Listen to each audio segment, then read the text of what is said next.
Cube Radio. Avertissement, cet épisode pourrait peut-être changer votre manière de manger des pâtes pour toujours.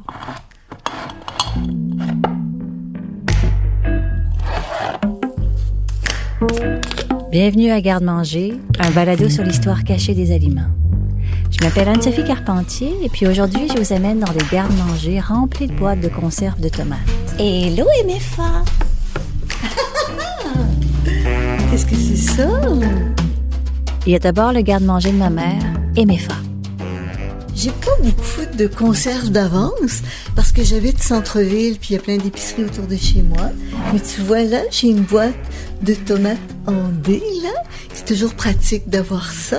Puis j'ai une sauce italienne là, biologique quand même.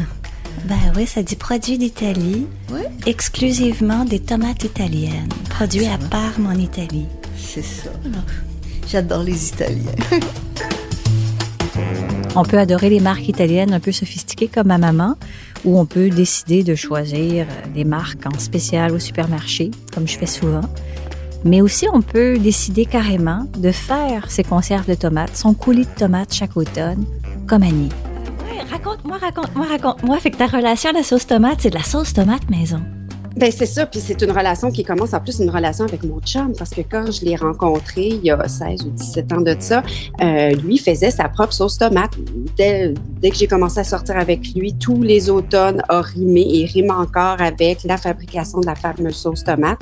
Et puis d'année en année, bien évidemment, on voit toujours un peu plus grand, donc... Ah ouais. Puis à la fin, ben c'est ça, tu sais, durant l'hiver, ben là, hein, tu sais, quand il fait froid, le petit blues, on s'ennuie de l'été, pop, on rouvre un pot de sauce tomate, puis là, on dit, ah, tiens, automatiquement, c'est l'été, tu rajoutes un peu de basilic frais, puis voilà, la mozzarella fraîche aussi, et c'est ça. Fait que c'est ça l'histoire de notre coulis de tomates Pomodoro Rustica des Rosemont.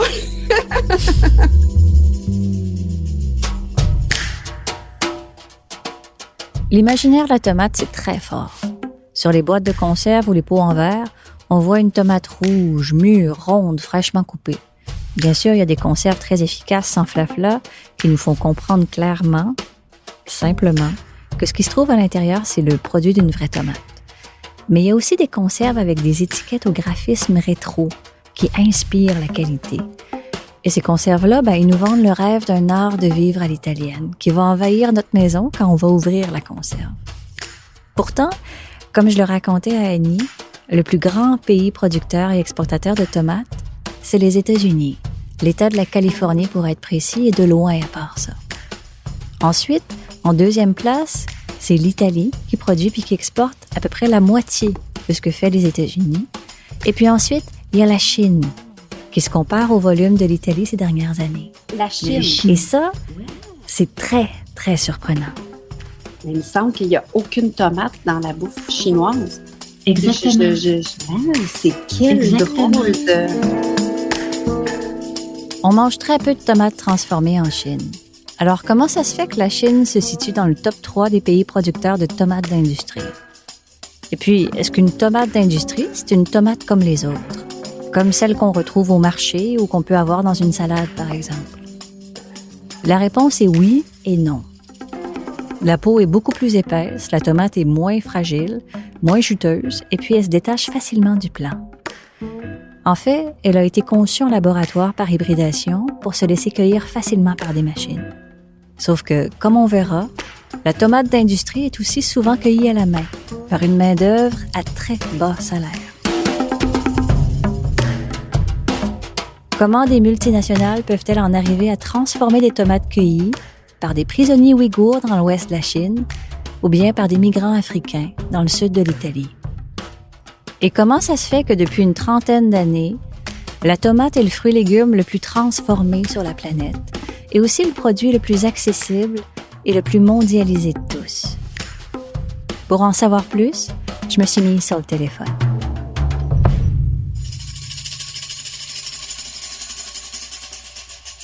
Alors, est-ce que vous êtes bien installé? Est-ce que vous avez un petit verre d'eau? Est-ce que Non, je vais aller chercher un verre d'eau. C'est une très bonne idée. Je reviens tout de suite. Merci. Je vous attends. Pendant 2 ans, le journaliste Jean-Baptiste Mallet a mené une enquête mondiale sur la tomate d'industrie. Il est allé en Chine, en Italie, en Californie, au Ghana et même pas loin d'ici en Ontario. Dans son livre « L'Empire de l'or rouge », il raconte ses aventures, en même temps que ses découvertes incroyables. C'est qu'il est allé rencontrer les plus grands acteurs de cette industrie-là de la tomate.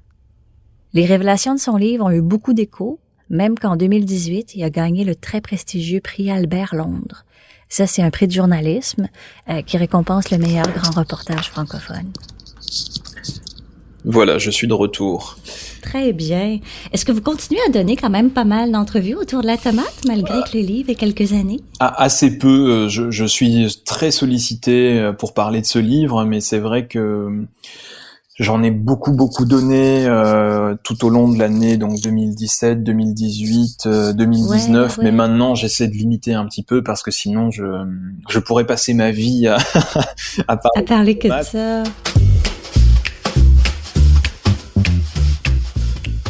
L'idée lui est venue en 2011. Alors, je suis originaire du sud de la France, je suis né à Toulon. J'ai mené un grand nombre d'enquêtes lorsque j'étais jeune journaliste. Un jour, un élu local m'a raconté une histoire assez savoureuse, celle du cabanon. Et il m'a dit que le cabanon, qui était le fleuron français de tomates d'industrie, avait été racheté par l'armée chinoise. Alors, je n'arrivais pas trop à comprendre comment l'armée chinoise avait pu s'intéresser au business de la tomate. Ça me paraissait quelque chose d'assez étonnant.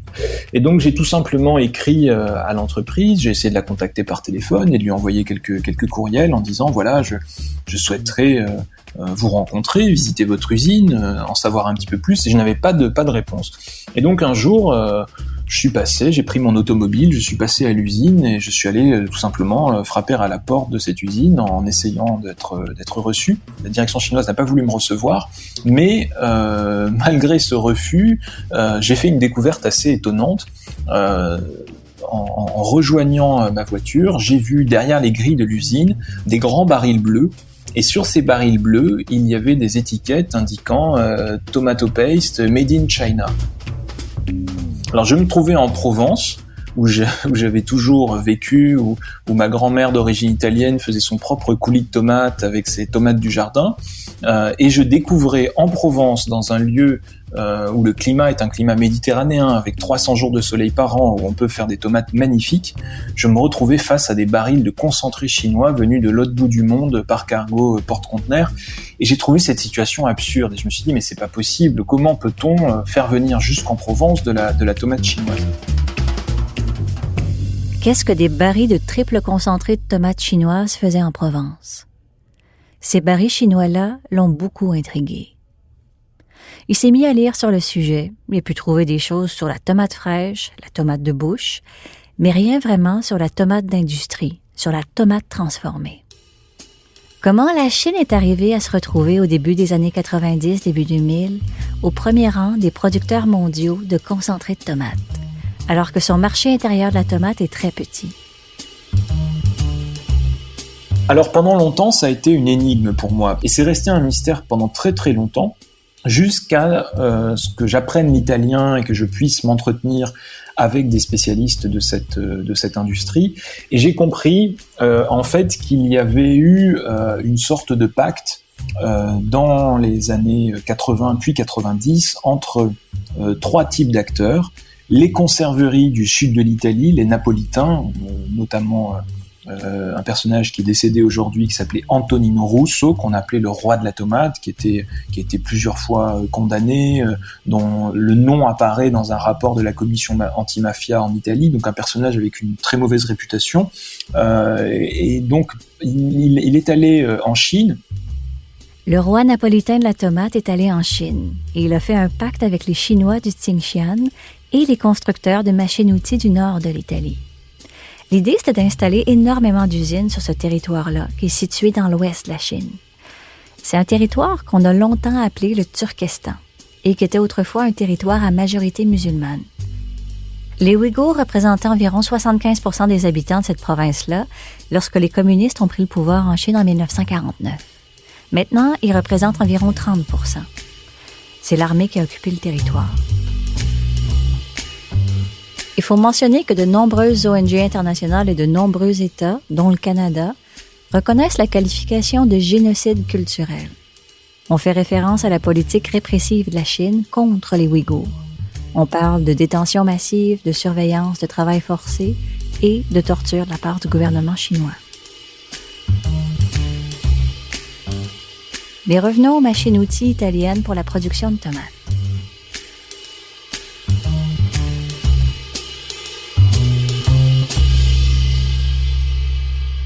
En fait, sous le fascisme italien, l'État italien a fait beaucoup d'investissements en fait pour améliorer l'industrie agroalimentaire. Il y avait une politique qu'on appelait sous le fascisme l'autarcie verte. Donc l'idée c'était qu'il fallait manger italien, conserver la nourriture italienne. Et donc à ce moment-là, il y a vraiment eu un bond en avant technologique de l'Italie dans la transformation de tomates. Et après la Seconde Guerre mondiale, les Italiens sont restés les leaders dans les ventes de machines-outils. Encore aujourd'hui, si vous allez en Californie, qui est l'une des plus grandes, des plus importantes zones de production de tomates d'industrie au monde, vous pouvez voir des machines italiennes qui transforment les tomates californiennes. Début 1990, c'était quoi au juste le pacte avec la Chine? Le pacte était le suivant. Les vendeurs du nord de l'Italie installaient des usines. Les Chinois ne les payaient pas avec de l'argent. C'était les conserveries qui en fait s'arrangeaient avec elles, les conserveries napolitaines. Et les militaires du Xinjiang faisaient travailler une main-d'œuvre à bas coût, que ce soit des migrants de l'intérieur de la Chine, des Ouïghours esclavagisés, voire parfois des prisonniers, des détenus, des laogai chinois, les camps de rééducation par le travail, et que toute cette main-d'œuvre quasi gratuite, donc, produisait des tomates, elles étaient transformées, ces tomates, dans les usines chinoises, et le concentré était ensuite expédié dans le sud de l'Italie, notamment à Naples, où là, il était réembouteillé aux couleurs de l'Italie, donc avec des boîtes soi-disant italiennes qui en réalité n'avaient d'italienne que le nom, qui contenaient de la tomate chinoise, puis réexportées sur le marché mondial comme des produits made in Italy. Et cette histoire a duré de longues années, et c'est ce qui explique en partie pourquoi la Chine est devenue le premier producteur mondial. Ce que dit Jean-Baptiste Mallet, c'est que l'armée chinoise n'a pas remboursé les Italiens en argent. La Chine a remboursé l'installation de ces usines en concentré de tomates. Les Italiens du Nord installaient les usines et fournissaient les machines-outils pour transformer les tomates. Les Chinois, eux, fabriquaient le concentré de tomates avec une main-d'œuvre pas chère du tout. Et finalement, les Napolitains écoulaient le concentré de tomates chinois, payé 2 fois rien, sur le marché mondial en le faisant passer pour faussement italien. La marge de profit des Napolitains était considérable, ce qui leur permettait de rembourser en argent, dans un deuxième temps, les constructeurs de machines-outils du nord de l'Italie qui ont équipé les usines chinoises au départ. En gros, la Chine a remboursé pendant plusieurs années les investissements technologiques de machines-outils des Italiens du Nord grâce à une entente, à un pacte avec les Napolitains. Et de son côté, l'armée chinoise gagnait aussi dans le pacte. En donnant à un prix dérisoire une bonne partie de sa production de concentré de tomates pendant plusieurs années, elle allait éventuellement être propriétaire de plusieurs dizaines d'usines de concentré de tomates de classe mondiale. Et sa main-d'œuvre allait demeurer à bas coût.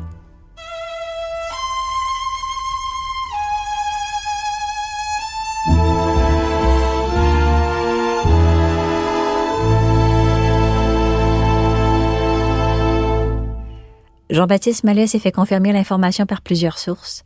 Le Xinjiang était la région chinoise qui comptait le plus de laogai, ce qu'on surnomme aussi le goulag chinois. Et depuis 1994, les laogai ont été renommés des prisons.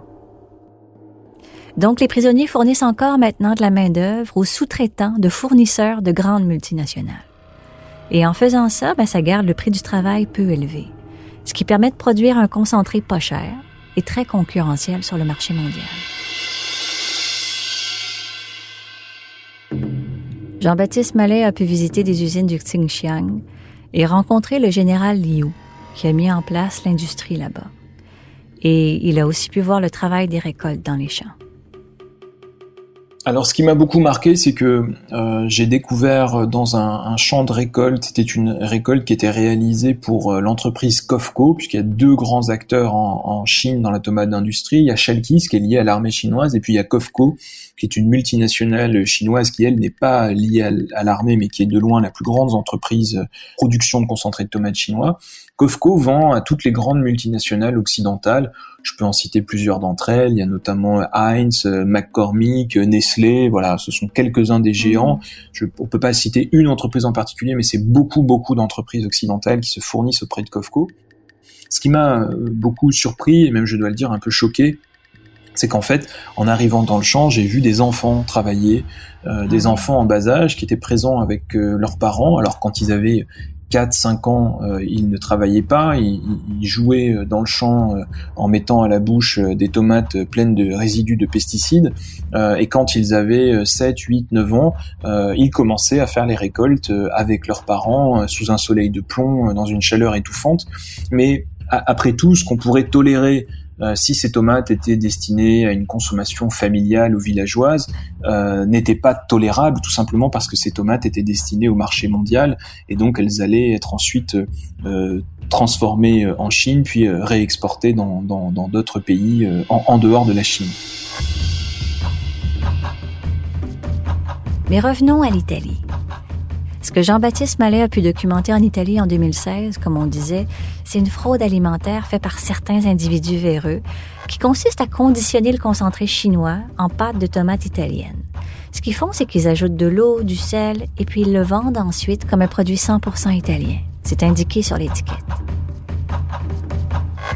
Mais encore récemment, en 2021, le Courrier international rapportait que 4400 tonnes de tomates avaient été saisies en Toscane. Des conserves de tomates, mais aussi d'autres produits dérivés de la marque Petit. Lorsque les policiers sont entrés dans la zone de transformation, les travailleurs ont été surpris en train de mélanger des dérivés de tomates de différentes origines, dont des dérivés chinois. On indiquait sur l'étiquette « Produits récoltés et transformés directement en Toscane ». Dans ce cas précis-là, la fraude systématique a été attribuée à 6 personnes. Et puis, plus proche de nous, en 2021, l'émission Marketplace de CBC a fait une enquête. Ils ont révélé que des grandes marques vendues au Canada, comme Nestlé, Del Monte, Unilever, ils achetaient du concentré de tomates de compagnie du Xinjiang. Et que par la suite, le concentré de tomates du Xinjiang était retransformé dans des pays intermédiaires, comme le Pakistan, les Philippines ou l'Inde. Et puis, ces produits de tomates-là étaient finalement vendus internationalement et distribués dans des supermarchés ici, au Canada. Ce qui est troublant, selon eux, de leur enquête, c'est que le consommateur ne saura jamais vraiment d'où viennent les tomates, la conserve qui entre les mains, même en regardant l'étiquette. C'est que les règlements de l'Agence d'inspection des aliments n'imposent pas à la compagnie d'indiquer la provenance géographique du produit de première transformation, donc du concentré de tomates, mais seulement le pays où le produit a été finalement transformé, en pâte de tomate ou en tomate andée, par exemple. Maintenant, il faut aussi parler des tomates pelées.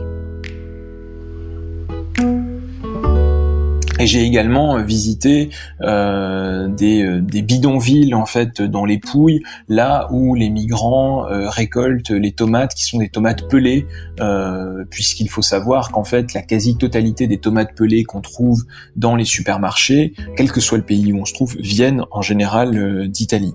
Et il y a une sorte de quasi-monopole mondial en fait de l'Italie du Sud sur cette marchandise qui est la tomate pelée.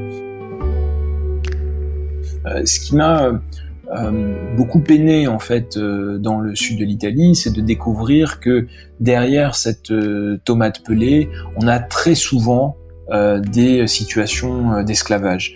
Quelle que soit la qualité de la tomate, parce qu'on peut avoir une tomate bio, savoureuse, qui, d'un point de vue gustatif, peut être excellente, on a très très souvent des récoltes dans le sud dans lesquelles la mafia, en fait la criminalité organisée, utilise cette main-d'œuvre fraîchement arrivée de migrants. On parle de migrants sans papier. Les tomates sont généralement récoltées par des ouvriers agricoles africains, qui gagnent souvent moins que le salaire légal. Ils vivent dans des campements de fortune, dans des bidonvilles, souvent sans eau courante.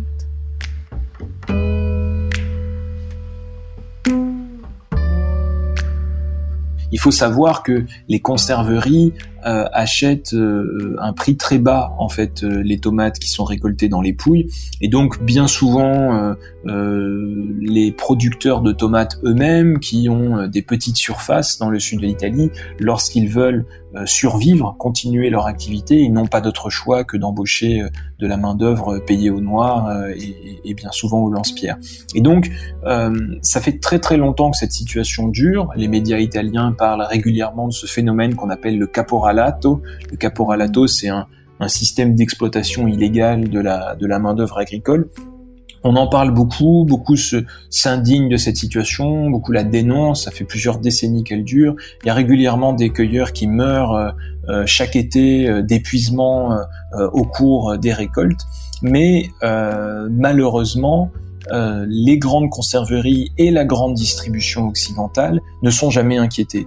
À chaque fois qu'il y a un mort, il y a une sorte de tout le monde se renvoie la balle en fait. Comme il y a des sous-traitances en cascade et que chacun se défausse sur la responsabilité d'un autre, à la fin on inquiète parfois le petit producteur de tomates qui lui est contraint en fait de vendre ses tomates à bas coût, mais on n'inquiète jamais la conserverie ou la grande distribution. Or, pour que les choses changent, il faudrait qu'il y ait des nouvelles lois, et il faudrait qu'en fait la grande distribution soit tenue pour responsable de tout ce qui se passe dans la filière.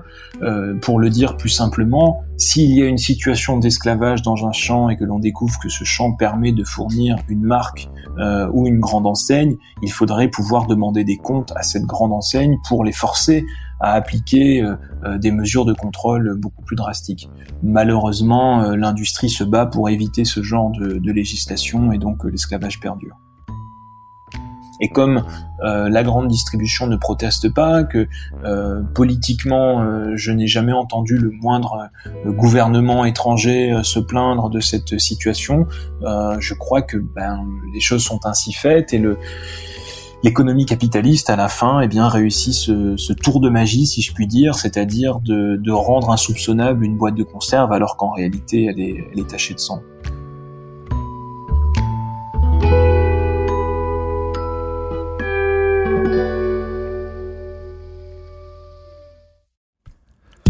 Imaginez ça, un podcast, un balado où les animateurs ne font que boire du vin, parler de vin, faire des entrevues, recevoir des invités qui font du vin, qui servent du vin. Seigneur, c'est le bonheur. C'est que du bonheur. Avec Nadia Fournier, Patrick Daisy. Salut Pat. Hey, c'est désagréable comme métier. Ah, je te dis. C'est ça, à chaque semaine, le balado des méchants raisins, une production Cube Radio, disponible sur cube.ca et sur l'application Cube. Santé!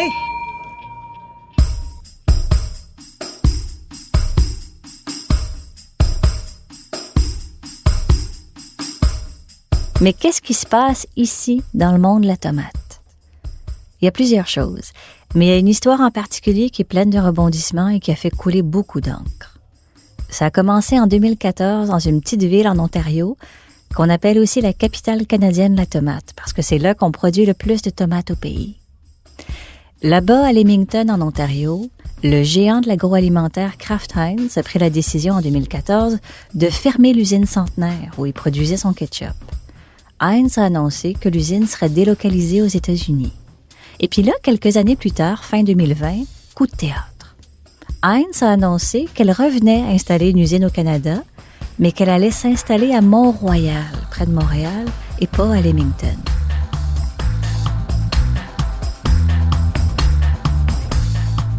Et puis Heinz a déclaré qu'elle n'utiliserait pas des tomates canadiennes pour son ketchup produit au Québec. Elle utiliserait plutôt des tomates américaines pour les 3 premières années de production.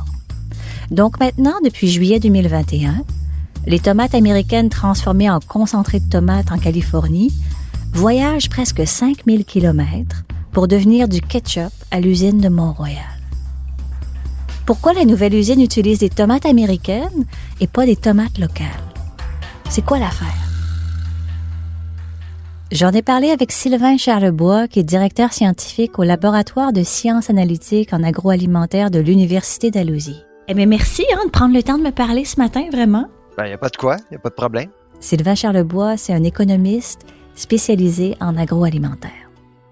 Heinz, en 2013, lorsqu'on avait décidé, quand 3G Capital et Warren Buffett ont acheté Heinz, et on a créé la compagnie Kraft Heinz, on avait à l'époque décidé de gérer les dépenses différemment, de rationaliser les dépenses. Évidemment, la tomate en Californie, au Mexique, est moins chère parce qu'on a un rendement qui s'étale sur 12 mois. On peut produire de la tomate 12 mois par année, tandis qu'au Canada, il faut des serres. Et les serres, la production de serres est plus dispendieuse. Oui. Ou sinon, c'est une production de 4 mois, comme en Ontario. C'est ça. Aussi. Exactement. Ouais. Pour Sylvain Charlebois, Heinz s'approvisionne en Californie parce que c'est une question de prix, ou du meilleur prix possible pour les tomates. Pour sa part, Kraft Heinz Canada s'est expliqué en disant que pour le moment, elle avait des ententes en vigueur avec des producteurs américains. Mais ce qui est particulier dans le secteur de la tomate au Canada, c'est qu'on importe presque autant de tomates transformées d'ailleurs qu'on exporte des tomates transformées d'ici ailleurs. C'est presque 50-50. Et ce qu'on reçoit, comme disait Sylvain Charlebois, c'est majoritairement des tomates transformées des États-Unis. Une des raisons pour laquelle les prix américains sont compétitifs, c'est lié à la mécanisation presque totale des récoltes et de la production en Californie. Ce qui s'est passé, c'est que suite à des mouvements syndicaux après la Deuxième Guerre mondiale pour faire valoir les droits des travailleurs mexicains temporaires, les producteurs agricoles en Californie ont fortement investi pour se mécaniser. Il n'y a pas de grève là-bas en ce moment. Il n'y a pas de syndicats en Californie. Il n'y a presque pas d'employés. Tout ou presque est mécanisé.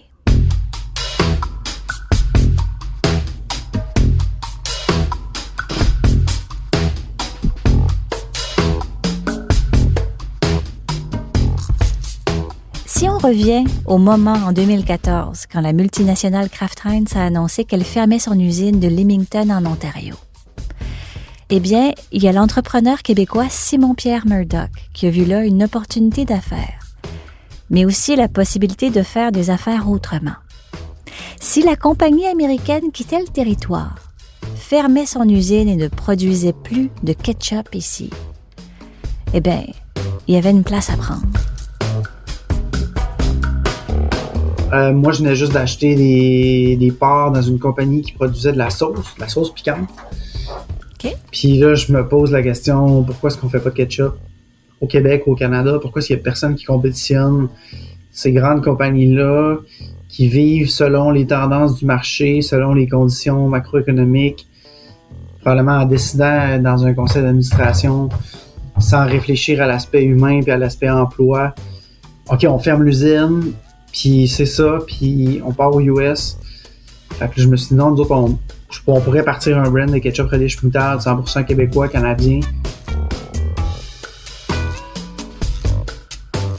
Mais est-ce que tu savais que tu voulais acheter ton concentré au Canada? Explique-nous un peu comment ça marche, tout l'aspect comme international de ce que tu voulais faire. Là. En fait, le plan, on a toujours respecté le plan qu'on s'est donné depuis 5 ans. La tomate de notre ketchup doit être québécoise de l'Ontario.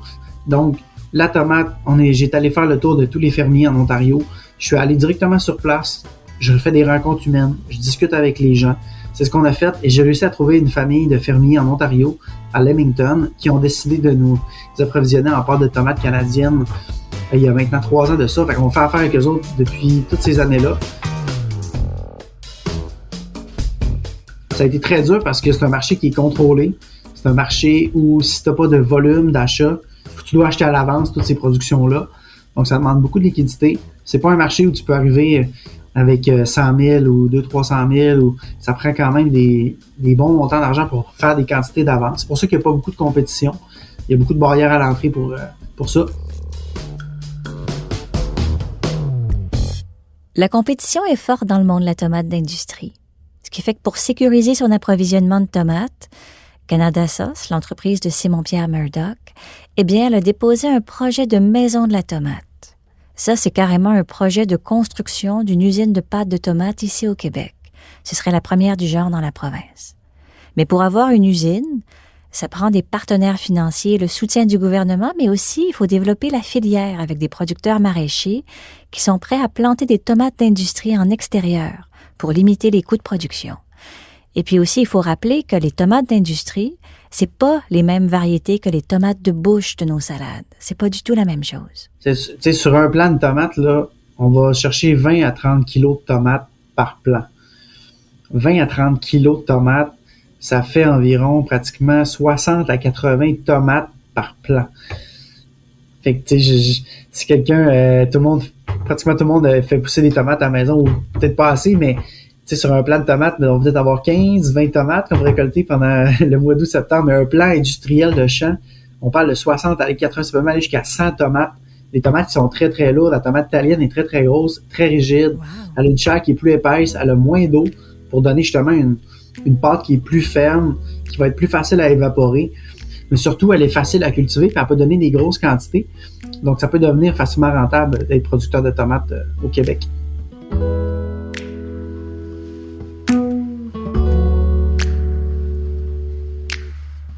Un projet d'une usine de pâte de tomates québécoise, évalué à 50 millions de dollars. Est-ce que c'est une bonne idée? J'ai posé la question à l'économiste Sylvain Charlebois.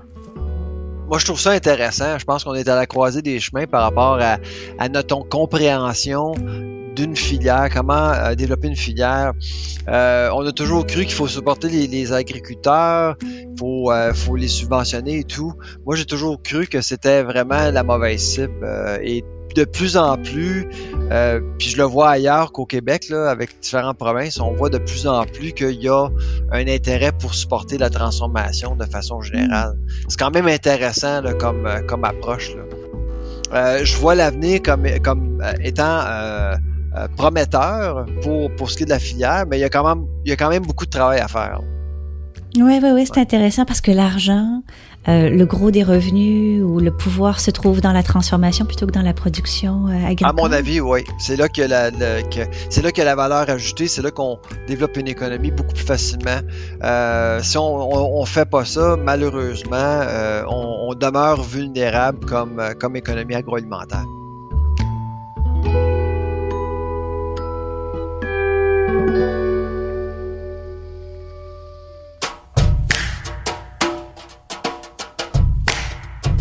Acheter du ketchup d'ici pour l'essayer, faire votre coulis de tomates vous-même, sortir les boîtes de conserve de tomates de votre garde-manger pour lire la provenance et le lieu de fabrication sur les étiquettes. C'est peut-être ce que vous aurez envie de faire cette semaine.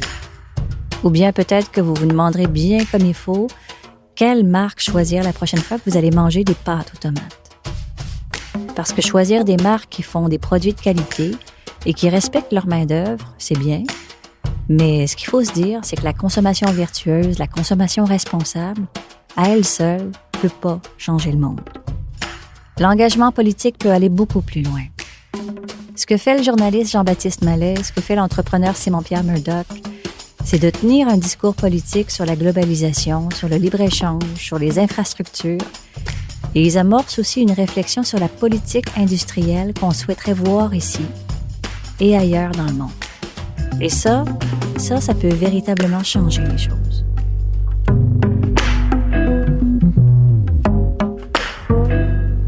La recherche, le montage et la réalisation de cet épisode de Garde-manger a été faite par moi, Anne-Sophie Carpentier.